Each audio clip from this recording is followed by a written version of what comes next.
الحمد للہ رب العالمین والصلاة والسلام علی سید الانبیاء والمرسلین اما بعد فاعوذ باللہ من الشیطان الرجیم بسم اللہ الرحمن الرحیم۔ تفسیر کے لیسن نمبر 16 میں انشاءاللہ تعالی ہم سورہ بقرہ کی آیت نمبر 217 کے ترجمہ سے آغاز کریں گے۔ توجہ کے ساتھ سماعت کرنے والے خوب برکتیں پائیں گے انشاءاللہ تعالی۔ سننے کے ساتھ ساتھ اپنے موبائل کی اسکرین پر، کمپیوٹر کی اسکرین پر دیکھتے بھی جائیں اور غور کرتے جائیں کہ کیا بیان کیا جا رہا ہے۔ تم سے پوچھتے ہیں ماہ حرام میں لڑنے کا حکم۔ اس کی تفسیر میں ہے شان نزول۔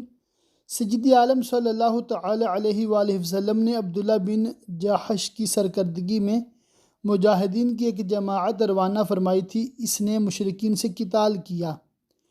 ان کا خیال تھا کہ وہ روز جمادی الاخری کا آخر دن ہے، مگر در حقیقت چاند 29 کو ہو گیا تھا اور وہ رجب کی پہلی تاریخ تھی۔ اس پر کفار نے مسلمانوں کو عار دلائی کہ تم نے ماہ حرام میں جنگ کی، اور حضور سے اس کے متعلق سوال ہونے لگے۔ اس پر یہ آیت نازل ہوئی، تم فرماؤ اس میں لڑنا بڑا گناہ ہے۔ مگر صحابہ سے جو گناہ واقع نہیں ہوا کیونکہ انہیں چاند ہونے کی خبر نہ تھی۔ ان کے نزدیک وہ دن ماہ حرام رجب کا نہ تھا۔ مسئلہ: ماہ حرام میں یعنی حرمت والے مہینوں میں جنگ کی حرمت کا حکم۔ آیت فَاقْتُلُوا الْمُشْرِكِينَ حَيْثُ وَجَدْتُمُوهُمْ، تو مشرکوں کو مارو جہاں پاؤ، اس سے منسوخ ہو گیا۔ اور اللہ کی راہ سے روکنا اور اس پر ایمان نہ لانا، اور مسجد حرام سے روکنا اور اس کے بسنے والوں کو نکال دینا۔ تفسیر: جو مشرکین سے واقع ہوا کہ انہوں نے حضور سید عالم صلی اللہ تعالی علیہ وآلہ وسلم اور آپ کے صحاب کو سال حدیبیہ کعبہ معظمہ سے روکا، اور آپ کے زمانہ قیام مکہ معظمہ میں آپ کو اور آپ کے صحاب کو اتنی ایذائیں دیں کہ وہاں سے ہجرت کرنا پڑی۔ اللہ کے نزدیک یہ گناہ اس سے بھی بڑے ہیں اور ان کا فساد۔ تفسیر: یعنی مشرکین کا کہ وہ شرک کرتے ہیں اور سید عالم صلی اللہ علیہ وسلم اور مومنین کو مسجد حرام سے روکتے اور طرح طرح کی ایذائیں دیتے ہیں۔ قتل سے سخت تر ہے۔ تفسیر: کیونکہ قتل تو بعض حالات میں مباح ہوتا ہے اور کفر کسی حال میں مباح نہیں، اور یہاں تاریخ کا مشکوک ہونا عذر معقول ہے، اور کفار کے کفر کے لیے تو کوئی عذر ہی نہیں۔ اور ہمیشہ تم سے لڑتے رہیں گے یہاں تک کہ تمہیں تمہارے دین سے پھیر دیں اگر بن پڑے۔ تفسیر: اس میں خبر دی گئی کہ کفار مسلمانوں سے ہمیشہ عداوت رکھیں گے، کبھی اس کے خلاف نہ ہوگا، اور جہاں تک ان سے ممکن ہوگا وہ مسلمانوں کو دین سے منحرف کرنے کی سعی کرتے رہیں گے۔ ان استطاعوا سے مستفاد ہوتا ہے کہ بکرم ہی تعالی یعنی اللہ کے کرم سے وہ اپنی اس مراد میں ناکام رہیں گے۔ اور تم میں جو کوئی اپنے دین سے پھرے پھر کافر ہو کر مرے تو ان لوگوں کا کیا اکارت گیا دنیا میں اور آخرت میں۔ مسئلہ: اس آیت سے معلوم ہوا کہ ارتداد دین سے پھر جانے سے تمام اعمال باطل ہو جاتے ہیں۔ آخرت میں تو اس طرح کہ ان پر کوئی اجر و ثواب نہیں، اور دنیا میں اس طرح کی شریعت مرتد کے قتل کا حکم دیتی ہے۔ اس کی عورت اس پر حلال نہیں رہتی، وہ اپنے اقارب کا ورثہ پانے کا مستحق نہیں رہتا، اس کا مال معصوم نہیں رہتا، اس کی مدح و ثنا امداد جائز نہیں، اور وہ دوزخ والے ہیں، انہیں اس میں ہمیشہ رہنا۔ وہ جو ایمان لائے اور وہ جنہوں نے اللہ کے لیے اپنے گھر بار چھوڑے اور اللہ کی راہ میں لڑے، وہ رحمت الہی کے امیدوار ہیں اور اللہ بخشنے والا مہربان ہے۔ 425 کے تحت با لکھا ہوا ہے۔ اس کی تفسیر میں شان نزول: عبداللہ بن جاحش کی سرکردگی میں جو مجاہدین بھیجے گئے تھے، ان کی نسبت بعض لوگوں نے کہا کہ چونکہ انہیں خبر نہ تھی کہ یہ دن رجب کا ہے، اس لیے اس روز قتال کرنا گناہ تو نہ ہوا، لیکن اس کا کچھ ثواب بھی نہ ملے گا۔ اس پر یہ آیت نازل ہوئی اور بتایا گیا کہ ان کا یہ عمل جہاد مقبول ہے اور اس پر انہیں امیدوار رحمت الہی رہنا چاہیے، اور یہ امید قطعاً پوری ہوگی۔ مسئلہ: یرجون سے ظاہر ہوا کہ عمل سے اجر واجب نہیں ہوتا، بلکہ ثواب دینا محض فضل الہی ہے۔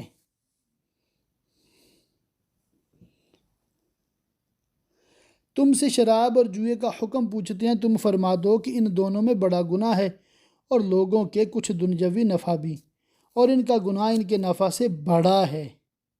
حضرت علی المرتضیٰ رضی اللہ تعالیٰ عنہ نے فرمایا کہ اگر شراب کا ایک قطرہ کنویں میں گر جائے، پھر اس جگہ مینارہ بنایا جائے، تو میں اس پر اذان نہ کہوں، اور اگر دریا میں شراب کا قطرہ پڑے، پھر دریا خشک ہو اور وہاں گھاس پیدا ہو، اس میں اپنے جانوروں کو نہ چراؤں۔ سبحان اللہ، گناہ سے کس قدر نفرت ہے۔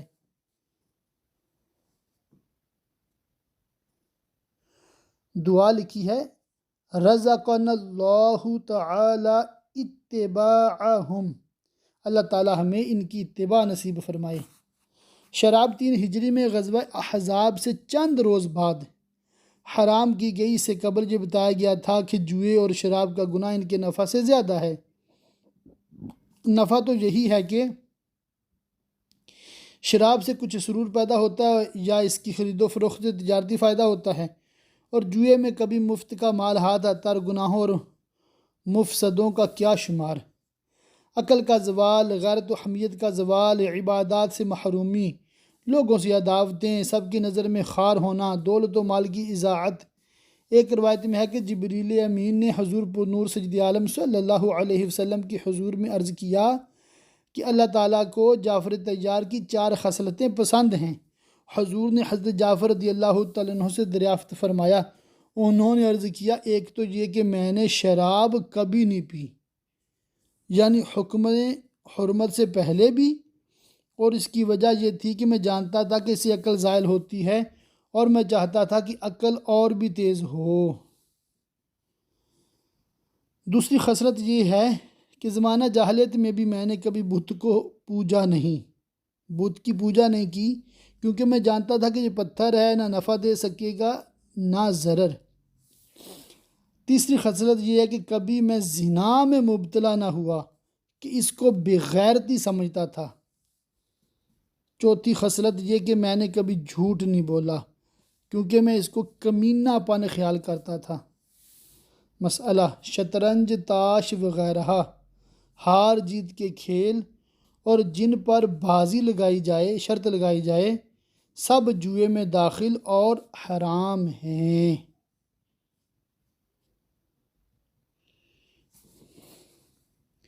اور تم سے پوچھتے ہیں کیا خرچ کریں۔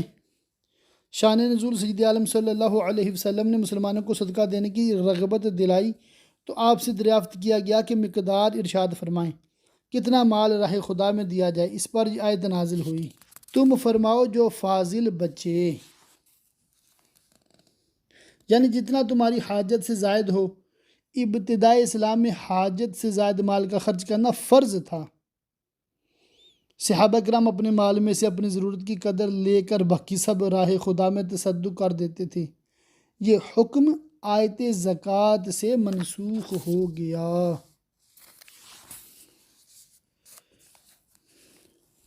اسی طرح اللہ تم سے آیتیں بیان فرماتا ہے کہ کہیں تم دنیا اور آخرت کے کام سوچ کر کرو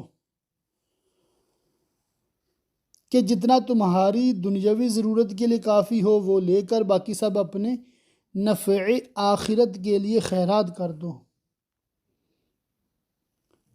اور تم سے یتیموں کا مسئلہ پوچھتے ہیں کہ ان کے اموال کو اپنے مال سے ملانے کا کیا حکم ہے۔ شان نزول آیت: ان الذین یأکلون یاکلون اموال الیتامی ظلما، کہ نزول کے بعد لوگوں نے یتیموں کے مال جدا کر دیے اور ان کا کھانا پینا علیحدہ کر دیا۔ اس میں یہ صورتیں بھی پیش آئیں کہ جو کھانا یتیم کے لیے پکایا اور اس میں سے کچھ بچ رہا وہ خراب ہو گیا اور کسی کے کام نہ آیا، اس میں یتیموں کا نقصان ہوا۔ یہ صورتیں دیکھ کر حضرت عبداللہ بن رواحہ نے حضور سید عالم صلی اللہ علیہ وسلم کی بارگاہ میں عرض کیا کہ اگر یتیم کے مال کی حفاظت کی نظر سے اس کا کھانا اس کی اولیاء اپنے کھانے کے ساتھ ملا لیں تو اس کا کیا حکم ہے؟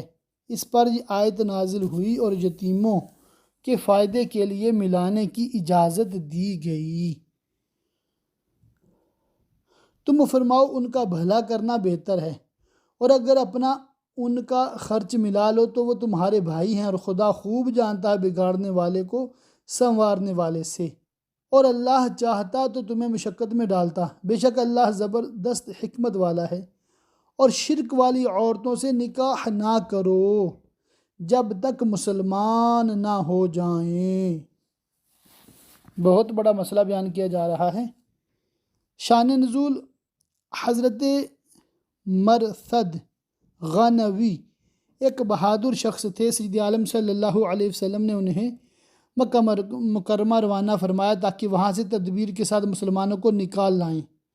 وہاں عناق نامی ایک مشرکہ عورت تھی جو زمانہ جاہلیت میں ان کے ساتھ محبت رکھتی تھی، حسین اور مالدار تھی۔ جب اس کو ان کی آمد کی خبر ہوئی تو وہ آپ کے پاس آئی اور طالب وصال ہوئی۔ آپ نے بخوف الہی اس سے اعراض کیا اور فرمایا کہ اسلام اس کی اجازت نہیں دیتا۔ تب اس نے نکاح کی درخواست کی۔ آپ نے فرمایا کہ یہ بھی رسول خدا صلی اللہ علیہ وسلم کی اجازت پر موقوف ہے۔ اپنے کام سے فارغ ہو کر جب آپ خدمت اقدس میں حاضر ہوئے تو حال عرض کر کے نکاح کی بابت دریافت کیا۔ اس پر یہ آیت نازل ہوئی۔ بعض علماء نے فرمایا جو کوئی نبی صلی اللہ علیہ وسلم کے ساتھ کفر کرے وہ مشرک ہے، خواہ اللہ کو واحد ہی کہتا ہو اور توحید کا مدعی ہو، اور بے شک مسلمان لونڈی مشرکہ سے اچھی۔ شان نزول: ایک روز حضرت عبداللہ بن رواحہ نے کسی خطا پر اپنی باندی کے تمانچہ مارا، پھر خدمت اقدس میں حاضر ہو کر اس کا ذکر کیا۔ سید عالم صلی اللہ علیہ وسلم نے اس کا حال دریافت کیا، عرض کیا کہ وہ اللہ تعالیٰ کی وحدانیت اور حضور کی رسالت کی گواہی دیتی ہے، رمضان کے روزے رکھتی ہے، خوب وضو کرتی اور نماز پڑھتی ہے۔ حضور نے فرمایا وہ مومنہ ہے۔ آپ نے عرض کیا تو اس کی قسم جس نے آپ کو سچا نبی بنا کر مبعوث فرمایا، میں اس کو آزاد کر کے اس کے ساتھ نکاح کروں گا، اور آپ نے ایسا ہی کیا۔ اس پر لوگوں نے طعنہ زنی کی کہ تم نے ایک سیاہ فام یعنی کالے رنگ کی باندی کے ساتھ نکاح کیا، باوجود کہ فلاں مشرکہ حرہ آزاد عورت تمہارے لیے حاضر ہے، وہ حسین بھی ہے، مالدار بھی ہے۔ اس پر نازل ہوا وَلَأَمَةٌ مُؤْمِنَةٌ، یعنی مسلمان باندی مشرکہ سے بہتر ہے، خواہ مشرکہ آزاد ہو اور حسن و مال کی وجہ سے اچھی معلوم ہوتی ہو، اگرچہ وہ تمہیں بھاتی ہو، اور مشرکوں کے نکاح میں نہ دو جب تک وہ ایمان نہ لائیں۔ یہ عورت کی اولیاء کو خطاب ہے۔ مسئلہ مسلمان عورت کا نکاح مشرک و کافر کے ساتھ باطل و حرام ہے، اور بے شک مسلمان غلام مشرک سے اچھا ہے، اگرچہ وہ تمہیں بھاتا ہو اور وہ دوزخ کی طرف بلاتے ہیں۔ تو ان سے اجتناب ضروری ہے، ان کے ساتھ دوستی و قرابت ناروا یعنی کہ جائز نہیں ہے، ناجائز ہے، اور اللہ جنت اور بخشش کی طرف بلاتا ہے، اپنے حکم سے، اور اپنی آیتیں لوگوں کے لیے بیان کرتا ہے کہ کہیں وہ نصیحت مانیں۔ اور تم سے پوچھتے ہیں حیض کا حکم۔ شان نزول: عرب کے لوگ یہود و مجوس کی طرح حائضہ عورتوں سے کمال نفرت کرتے تھے، ساتھ کھانا پینا، ایک مکان میں رہنا گوارا نہ تھا، بلکہ شدت یہاں تک پہنچ گئی تھی کہ ان کی طرف دیکھنا اور ان سے کلام کرنا بھی حرام سمجھتے تھے۔ اور نصارہ یعنی کرسچین اس کے برعکس حیض کے ایام میں عورتوں کے ساتھ بڑی محبت سے مشغول ہوتے تھے اور اختلاط میل جول میں بہت مبالغہ کرتے تھے۔ مسلمانوں نے حضور سے حیض کا حکم دریافت کیا، اس پر یہ آیت نازل ہوئی اور افراط و تفریط کی راہیں چھوڑ کر اعتدال کی تعلیم فرمائی گئی اور بتا دیا گیا کہ حالت حیض میں عورتوں سے مجامعت یعنی جمع کرنا، ہم بستری کرنا ممنوع ہے۔ تم فرماؤ وہ ناپاکی ہے تو عورتوں سے الگ رہو حیض کے دنوں، اور ان سے نزدیکی نہ کرو جب تک پاک نہ ہو لیں، پھر جب پاک ہو جائیں تو ان کے پاس جاؤ جہاں سے تمہیں اللہ نے حکم دیا، بے شک اللہ پسند رکھتا ہے بہت توبہ کرنے والوں کو اور پسند رکھتا ہے ستھروں کو۔ تمہاری عورتیں تمہارے لیے کھیتیاں ہیں، تم آؤ اپنی کھیتی میں جس طرح چاہو۔ اس کی تفسیر میں ہے یعنی عورتوں کی قربت سے نسل کا قصد کرو، نہ قضائے شہوت کا، یعنی کہ صرف شہوت پوری کرنا مقصد نہ ہو بلکہ اولاد کا حصول یہ مقصود ہونا چاہیے۔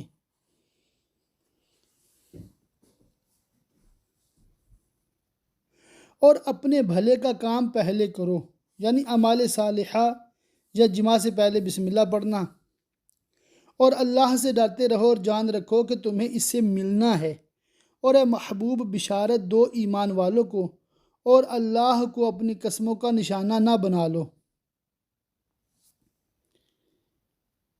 اس کی تفسیر میں ہے حضرت عبداللہ بن رواحہ نے اپنے بہنوئی نعمان بن بشیر کے گھر جانے اور ان سے کلام کرنے اور ان کے خصوم یعنی دشمنوں کے ساتھ ان کی صلح کرانے سے قسم کھا لی تھی۔ جب اس کے متعلق سے کہا جاتا تھا تو کہہ دیتے تھے کہ میں قسم کھا چکا ہوں، اس لیے یہ کام کر ہی نہیں سکتا۔ اس باب میں یہ آیت نازل ہوئی اور نیک کام کرنے سے قسم کھا لینے کی ممانعت فرمائی گئی۔ مسئلہ: اگر کوئی شخص نیکی سے باز رہنے کی قسم کھا لے تو اس کو چاہیے کہ قسم کو پورا نہ کرے بلکہ وہ نیک کام کرے اور قسم کا کفارہ دے۔ مسلم شریف کی حدیث میں ہے رسول اکرم صلی اللہ تعالیٰ علیہ وآلہ وسلم نے فرمایا، جس شخص نے کسی امر پر قسم کھا لی پھر معلوم ہوا کہ خیر اور بہتری اس کے خلاف میں ہے تو چاہیے کہ اس امر خیر کو کرے اور قسم کا کفارہ دے۔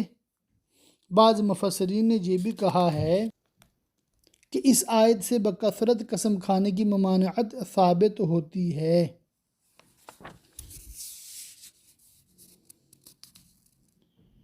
کہ احسان اور پرہیزگاری اور لوگوں میں صلح کرنے کی قسم کر لو اور اللہ سنتا جانتا ہے، اللہ تمہیں نہیں پکڑتا ان قسموں میں جو بے ارادہ زبان سے نکل جائے، ہاں اس پر گرفت فرماتا ہے جو کام تمہارے دل نے کیے۔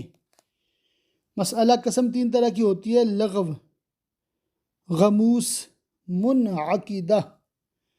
لغو یہ ہے کہ کسی گزرے ہوئے امر پر اپنے خیال میں صحیح جان کر قسم کھائے اور در حقیقت وہ اس کے خلاف ہو، یہ معاف ہے اور اس پر کفارہ نہیں۔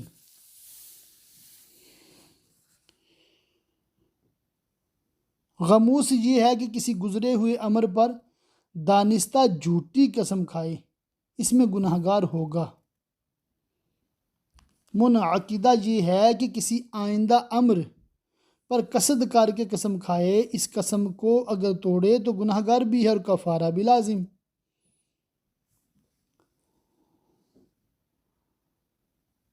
دعوت اسلامی کے مکتبۃ المدینہ کی کتاب ہے قسم کے بارے میں سوال جواب، شاید یہی عنوان ہے نا، تو یہ رسالہ ہے چھوٹا سا، اس کو حاصل کریں، اس میں اس کی مثالیں بھی ہیں اور کفارہ وغیرہ کے حوالے سے تفصیلی بیان ہے، وہ انشاءاللہ تعالی بہت زیادہ مفید ہوگا اگر آپ اس کو پڑھیں گے۔ اس کتاب کا لنک نیچے ڈسکرپشن میں دیا ہے، آپ وہاں سے ڈائریکٹ ڈاؤن لوڈ کر سکتے ہیں۔ اور اللہ بخشنے والا حلم والا ہے۔ وہ جو قسم کھا بیٹھتے ہیں اپنی عورتوں کے پاس جانے کی، انہیں 4 مہینے کی مہلت ہے، پس اگر اس مدت میں پھر آئے تو اللہ بخشنے والا مہربان ہے، اور اگر چھوڑ دینے کا ارادہ پکا کر لیا تو اللہ سنتا جانتا ہے۔ شان نزول: زمانہ جاہلیت میں لوگوں کا یہ معمول تھا کہ اپنی عورتوں سے مال طلب کرتے، اگر وہ دینے سے انکار کرتی تو 1 سال، 2 سال، 3 سال یا اس سے زیادہ عرصہ ان کے پاس نہ جانے اور صحبت ترک کرنے کی قسم کھا لیتے تھے اور انہیں پریشانی میں چھوڑ دیتے تھے۔ نہ وہ بیوہ ہی تھیں کہ کہیں اپنا ٹھکانہ کر لیتیں، نہ شوہردار کے شوہر سے آرام پاتی۔ اسلام نے اس ظلم کو مٹایا اور ایسی قسم کھانے والوں کے لیے 4 مہینے کی مدت معین فرما دی کہ اگر عورت سے 4 مہینے یا اس سے زائد عرصہ کے لیے یا غیر معین مدت کے لیے ترک صحبت کی قسم کھا لے، جس کو ایلا کہتے ہیں، تو اس کے لیے 4 ماہ انتظار کی مہلت ہے۔ اس عرصہ میں خوب سوچ سمجھ لے کہ عورت کو چھوڑنا اس کے لیے بہتر ہے یا رکھنا۔ اگر رکھنا بہتر سمجھے اور اس مدت کے اندر رجوع کرے تو نکاح باقی رہے گا اور قسم کا کفارہ لازم ہوگا، اور اگر اس مدت میں رجوع نہ کیا اور قسم نہ توڑی تو عورت نکاح سے باہر ہو گئی اور اس پر طلاق بائن واقع ہو گئی۔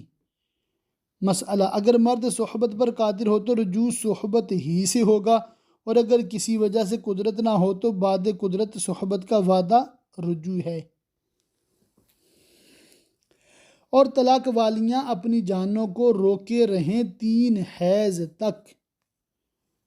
اس آیت میں مطلقہ عورتوں کی عدت کا بیان ہے، جن عورتوں کو ان کے شوہروں نے طلاق دی اگر وہ شوہر کے پاس نہ گئی تھیں اور ان سے خلوت صحیحہ نہ ہوئی تھی، جب تو ان پر طلاق کی عدت ہی نہیں، جیسا کہ یعنی آیت ما لکم علیہن من عدہ میں ارشاد ہے۔ اور جن عورتوں کو خرد سالی یعنی کم عمری یا کبر سنی یعنی بڑھاپے کی وجہ سے حیض نہ آتا ہو یا جو حاملہ ہو، ان کی عدت کا بیان سورہ طلاق میں آئے گا۔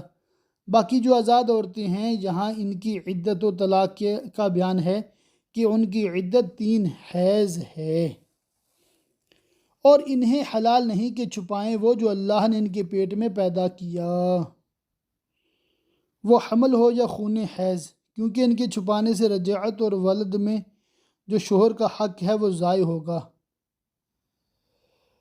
اگر اللہ اور قیامت پر ایمان رکھتی ہیں، یعنی یہی مقتضائے ایمانداری ہے، اور ان کے شوہروں کو اس مدت کے اندر ان کے پھیر لینے کا حق پہنچتا ہے اگر ملاپ چاہیں، یعنی طلاق رجعی میں عدت کے اندر شوہر عورت سے رجوع کر سکتا ہے، خواہ عورت راضی ہو یا نہ ہو، لیکن اگر شوہر کو ملاپ منظور ہو تو ایسا کرے، ضرر رسانی کا قصد نہ کرے، جیسا کہ اہل جاہلیت عورت کو پریشان کرنے کے لیے کرتے تھے۔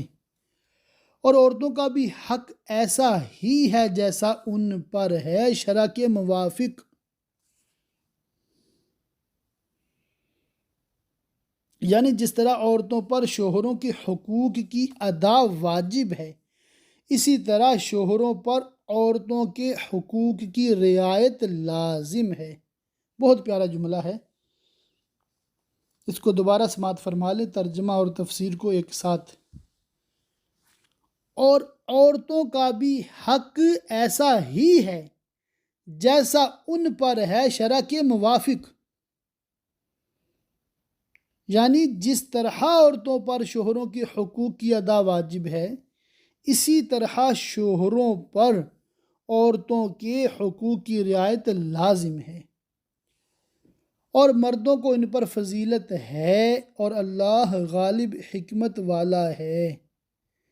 یہ طلاق یعنی طلاق رجعی شان نزول: ایک عورت نے سید عالم صلی اللہ علیہ وسلم کی خدمت میں حاضر ہو کر عرض کیا کہ اس کے شوہر نے کہا ہے کہ وہ اس کو طلاق دیتا اور رجعت کرتا رہے گا، ہر مرتبہ جب طلاق کی عدت گزرنے کے قریب ہوگی رجعت کر لے گا، پھر طلاق دے دے گا، اسی طرح عمر بار اس کو قید رکھے گا۔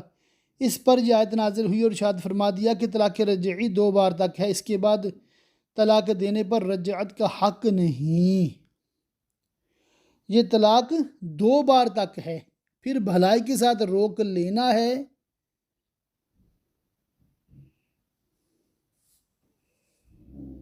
رجعت کر کے یعنی رجوع کر کے، یا نکوئی یعنی اچھے سلوک کے ساتھ چھوڑ دینا ہے۔ اس طرح کہ رجعت نہ کرے اور عدت گزر کر عورت بائنہ ہو جائے۔ اور تمہیں روا نہیں کہ جو کچھ عورتوں کو دیا یعنی مہر، اس میں سے کچھ واپس لو طلاق دیتے وقت، مگر جب دونوں کو اندیشہ ہو کہ اللہ کی حدیں قائم نہ کریں گے جو حقوق زوجین کے متعلق ہیں۔ پھر اگر تمہیں خوف ہو کہ وہ دونوں ٹھیک انہی حدوں پر نہ رہیں گے تو ان پر کچھ گناہ نہیں اس میں جو بدلہ دے کر عورت چھٹی لے یعنی طلاق حاصل کرے۔ شان نزول یہ آیت جمیلہ بنت عبداللہ کے باب میں نازل ہوئی۔ یہ جمیلہ ثابت بن قیس بن شماس کے نکاح میں تھیں اور شوہر سے کمال نفرت رکھتی تھیں۔ رسول خدا صلی اللہ علیہ وآلہ وسلم کے حضور میں اپنے شوہر کی شکایت لائیں اور کسی طرح ان کے پاس رہنے پر راضی نہ ہوئیں۔ تب ثابت نے کہا کہ میں نے ان کو ایک باغ دیا ہے، اگر یہ میرے پاس رہنا گوارا نہیں کرتی اور مجھ سے علیحدگی چاہتی ہیں تو وہ باغ مجھے واپس کریں، میں ان کو آزاد کر دوں۔ جمیلہ نے اس کو منظور کیا، ثابت نے باغ لے لیا اور طلاق دے دی۔ اس طرح کی طلاق کو خلا کہتے ہیں۔ مسئلہ خلا طلاق بائن ہوتا ہے۔ مسئلہ خلا میں لفظ خلا کا ذکر ضروری ہے۔ مسئلہ اگر جدائی کی طلبگار عورت ہو تو خلا میں مقدار مہر سے زیادہ لینا مکروہ ہے، اور اگر عورت کی طرف سے نشوز یعنی نا اتفاقی نہ ہو، مرد ہی علیحدگی چاہے تو مرد کو طلاق کے عوض مال لینا مطلقاً مکروہ ہے۔ یہ اللہ کی حدیں ہیں، ان سے آگے نہ بڑھو، اور جو اللہ کی حدوں سے آگے بڑھے تو وہی لوگ ظالم ہیں۔ پھر اگر تیسری طلاق اسے دی تو اب وہ عورت اسے حلال نہ ہوگی جب تک دوسرے خاوند کے پاس نہ رہے۔ مسئلہ 3 طلاقوں کے بعد عورت شوہر پر بحرمت مغلظہ حرام ہو جاتی ہے، بنا اسے رجوع ہو سکتا ہے نہ دوبارہ نکاح جب تک کہ حلالہ نہ ہو، یعنی بعد عدت دوسرے سے نکاح کرے اور وہ بعد صحبت طلاق دے، پھر عدت گزرے، پھر وہ دوسرا اگر اسے طلاق دے دے تو ان دونوں پر گناہ نہیں کہ پھر آپس میں مل جائیں، دوبارہ نکاح کر لیں اگر سمجھتے ہوں کہ اللہ کی حدیں نبھائیں گے، اور یہ اللہ کی حدیں ہیں جنہیں بیان کرتا ہے دانش مندوں کے لیے۔ اور جب تم عورتوں کو طلاق دو اور ان کی میعاد آ لگے یعنی عدت تمام ہونے کے قریب ہو۔ شان نزول یہ آیت ثابت بن یسار انصاری کے حق میں نازل ہوئی۔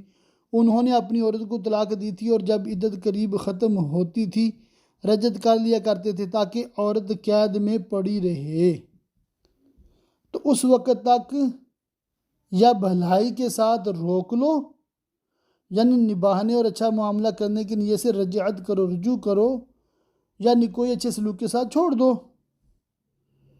اور عدت گزر جانے دو تاکہ بعد عدت وہ آزاد ہو جائیں، اور انہیں ضرر دینے کے لیے روکنا نہ ہو کہ حد سے بڑھو، اور جو ایسا کرے وہ اپنا ہی نقصان کرتا ہے کہ حکم الہی کی مخالفت کر کے گناہگار ہوتا ہے۔